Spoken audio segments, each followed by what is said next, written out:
Good day, welcome back to the shop. So recently I bought a Kawasaki Zephyr 750 motorcycle off of Facebook Marketplace. The thing was in an absolute state. There was smoke coming out of the ignition switch. So I decided, let's improve it. So this video is going to be about how to not fix your motorcycle, some of the common mistakes I made, and some stuff that you can do to save money. So for the purposes of this video, I will be using the nomenclature that I've discovered while doing research on these parts. So for the Kawasaki Zephyr, it's got 4 cylinders, and so it's got 4 carburetors. Or for some people, it means it's got 4 times the issues than normal bikes. So the carburetor, these are the carburetors. So the thing about these carburetors is they're primitive. They're not fuel injected. It's primitive technology here. So just keep that in mind. So there's a lot of other videos on YouTube explaining what to do with the slides inside, the diaphragms, how to check that, the pilot circuitry, the circuit, the idling circuit, all of those things. You can also follow the manual for the more basic stuff, but keep in mind, this bike is over 40 years old. So the manual might have changed, times have changed, so some of the electrics might have changed as well. Cool. So let's start. So a common issue that I had with my bike is that when I started it, it just revved to the moon. So some of the things that I was unaware of is that there is something called a vacuum line in carburetors. So the vacuum line gets used to suck in air-fuel mixture into the engine. Now the engine automatically creates this vacuum on its own. Now the vacuum lines on these carburetors are these. You'll see that they are capped off. The reason for that is I don't have a vacuum operated petcock. The petcock is the valve that delivers fuel from your tank to your carburetor. If you don't have a vacuum operated petcock, you need to cap off these vacuum lines. If you don't, you'll have a vacuum leak, an air leak. More air gets into the air fuel mixture, and thus simulating an open throttle. This will cause your bike to idle extremely high. There's another common issue for extremely high idles with these bikes, and that's this thing. This is called the idle screw. On the 750 model, the idle screw is in between the 2 carburetor sets. When you turn this adjusts the fast idle cam. This might also be an issue for you, causing your fast idle. On the other side, we have the air intake valves or butterfly valves. These should operate as follow.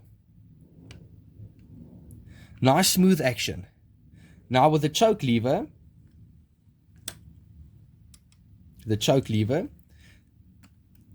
this determines the minimum amount of air that goes into the air fuel mixture inside of the carburetor. This can also be an issue for your this can also be a cause for your high idling issues. You need to sort these out.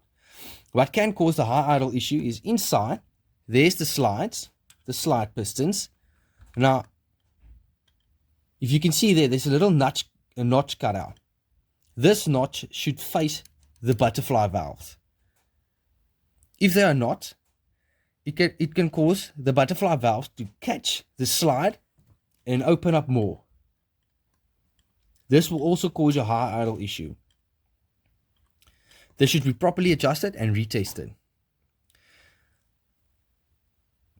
There's a better look at the return spring for the air intake valves.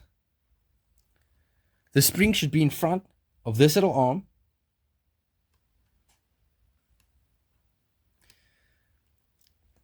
This side gets operated separately from the other side of the carburetors. This left side is the main side. This opens, all valves open. Keep that in mind. Another common issue is that these bind. Don't fiddle about here with your springs. Your issue might be that the carburetors are binding. Put all of these faces on a nice flat surface, like your workbench, and then tighten all of these rails. These rails and this one at the bottom. I found that starting from the inside screws, working my way out, has given me the best result in ensuring accurate opening of all the valves in the carburetor. Something to note is that I've actually taken out a screw in these connecting rails. The hole of the rail did not line up with the threaded hole of the carburetor body. This caused binding and my high idle issue.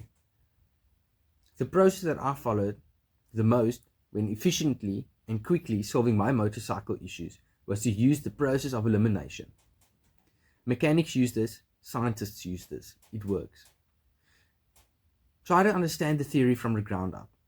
If you understand the theory and you've applied it and your motorcycle still doesn't work, then you just don't know enough yet, and that's fine. Try to use other tools like online forums or even the AIs available to us today. Remember, these AI models get trained on hundreds and thousands of scripts, manuals, and forums. Your answer is in there somewhere. Just don't give up. Now, when you've been working on your bike for the entire week, you've tried everything, and it still doesn't work. You might feel tempted to take your bike to a professional mechanic.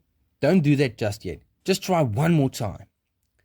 If you take your bike to the mechanic, they might fix a 20 Rand issue, but they'll charge you 2,000 Rand to fix it. They're going to rip you off. That's just how it works here. So for me, it might have cost me 2,000 Rand, but I could fix my bike for 50 Rand. So 50 Rand is about $2 or so, €1, something like that. 47 times 10 to the negative 5 Bitcoin. So what I've done, I've got super glue for 20 Rand. I got these vacuum caps for 20 Rand too. Just try and search for the stuff. You'll find it somewhere. Some place will have what you're looking for. And I bought this cable for 10 Rand for 2 meters. And I used this cable to fix my throttle cable. I made an entirely new one. You don't need to buy the 500 Rand throttle cable that people are selling. In conclusion, if I can do it, you can do it. I'm not a mechanic by training. I just wanted to drive my bike around the block. That's all. So I'll now give you proof that I know what I'm talking about with a little clip that my bike starts.